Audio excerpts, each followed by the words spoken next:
ఉంటే శ్రీ వెంకటేశ్వరుడు మాత్రం పాపము నుండి బయట పడయ్యడానికి జనులను ఉద్ధరించడానికి వచ్చినటువంటి అవతారం వెంకటేశ్వర అవతారం. అందుకే మిగిలిన అవతారములన్నీ ఒకెత్తు, వెంకటేశ్వర అవతారం ఒక్కటి ఒకెత్తు.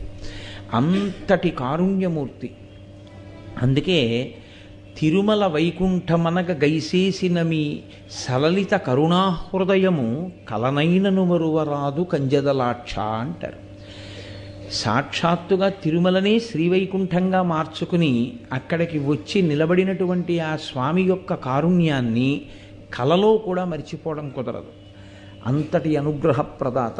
వెంకటాచల క్షేత్రం గురించి చెప్తూ పెద్దలు ఒక మాట అంటారు. స్కందపురాణంలో ఈ విషయం గురించి ప్రస్తావన ఉంది. వెంకటేశ్వరునికి సంబంధించి 8 రకములుగా సేవించిన వారు ఎవ్వరైనా సరే విష్ణువునందు సాయుధ్యమును పొందుతారు. అంటే